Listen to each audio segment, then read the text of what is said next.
এমপির মৃত্যুদণ্ড কার্যকর করা হোক।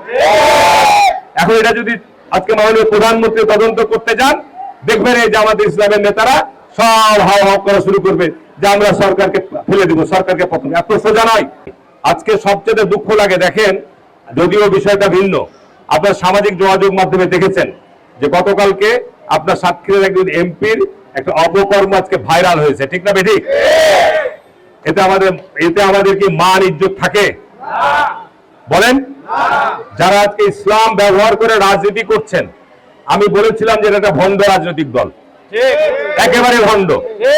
তারা মুখে যে কথা বলে তাদের সাথে কাজের কোনো মিল নাই।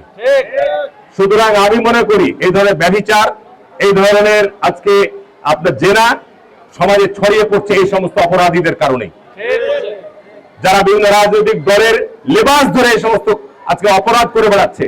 আমি সরকারকে বলবো, যেখানে ব্যভিচার এবং জেনার আইন আছে মৃত্যুদণ্ড, একেবারে সরাসরি মৃত্যুদণ্ড। সুতরাং এই যে প্রমাণ হয় যে ব্যভিচারের সাথে এই জেনার সাথে জড়িত এই এমপির মৃত্যুদণ্ড কার্যকর করা হোক।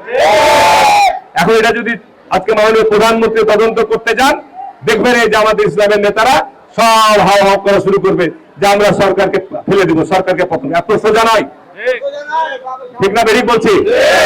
যে কারণে আমি অনুরোধ করবো আপনাদের যে হাসপাতালে সেবার মান, এখানে আমাদের তত্ত্বাবধায়ক এখানে উপস্থিত আছে, এখানে আরএম উপস্থিত আছে, আমি অনুরোধ করবো, আমাদের সমস্যা আছে, যারা এখানে চিকিৎসক তাদের হাসপাতাল টাইমে উপস্থিত থাকা এখনো চ্যালেঞ্জের ব্যাপার, এখনো চ্যালেঞ্জ। এই যে অটোমেশন সিস্টেম চালু হচ্ছে, এর মধ্য দিয়েও আপনার ডাক্তাররা কোন সময় আসছে, কোন সময় যাচ্ছে, কে থাকছে কে থাকছে না, এগুলো সব রেকর্ডেড হবে, এগুলো সব রেকর্ডেড হবে। সুতরাং এখানে যারা কর্মরত, আমি বিশেষভাবে অনুরোধ করব যে ডাক্তার যারা এখানে কর্মরত আছেন তারা তাদের দায়িত্বকালীন সময়ে অবশ্যই হাসপাতালে উপস্থিত থাকবেন, ঠিক আছে না? এবং আমরা হাসপাতালে যে সমস্যা আছে, আমাদের তত্ত্বাবধায়ক বললো আইসিইউ বড় হসপিটাল, রুগী থাকে 600-700, জায়গা হয় না, মেঝেতে শুয়ে থাকে, তাই না?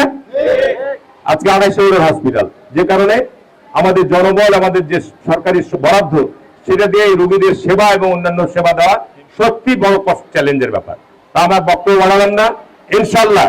ইনশাল্লাহ আজকে কোটেশনের মাধ্যমে যাদেরকে এই দায়িত্বটা অর্পণ করেছি, আর সম্পূর্ণ হলে আগামী 1 সপ্তাহ পর সুন্দর করে অনুষ্ঠান করে আপনাদেরকে সবাইকে নিয়ে এখানে এই অটোমেশন সিস্টেমের আমরা কার্যকর শুভ উদ্বোধন করবো ইনশাল্লাহ। এবং এই হাসপাতাল যেন সত্যিকার অর্থে, এটার মধ্যে বাংলাদেশে ব্যক্তিগত উদ্যোগে, এইরকম উদ্যোগে একমাত্র চাঁপাইনবাবগঞ্জ সদরের সাবেক এমপি হারুন, জেলা পরিষদের বর্তমান প্রশাসক এই কাজটি করছে। বাংলাদেশের দ্বিতীয় কোনো হাসপাতালে জেলার এই উদ্যোগ অন্য কেউ নেয় নাই। এটার মধ্য দিয়ে আমি সরকারের কাছেও মেসেজ যাবে যে আমরা যদি উদ্যোগ নিই তাহলে কাজগুলো করা সম্ভব, কাজগুলো করা প্রয়োজন, ঠিক আছে? শুধু সরকারের দিকে তাকিয়ে থাকলে হবে না। যে কারণে আমরা এই উদ্যোগটা নিয়েছি। আমি এখানে আরামি এবং তত্ত্বাবধায়ক, যতই রাজনৈতিক চাপ আসুক আপনাদের উপর, যতই আপনাদের উপর ব্লেম আসুক, আপনারা যে গুরু দায়িত্বে আছেন, যতক্ষণ পর্যন্ত এখানে আছেন, আপনারা সত্যিকার অর্থে এই হাসপাতালের সেবার মান বাড়ানোর জন্য যা যা করা দরকার আপনারা সর্বাত্মক চেষ্টা করবেন, আমাকে পরামর্শ দিবেন। আমি আপনাদের যতটুকু সহযোগিতা করা সম্ভব আমার জেলা পরিষদের জায়গা থেকে এবং স্বাস্থ্য মন্ত্রণালয় থেকে আমি এই ব্যাপারে প্রয়োজনীয় সহযোগিতা আপনাদের পাশে থাকবো।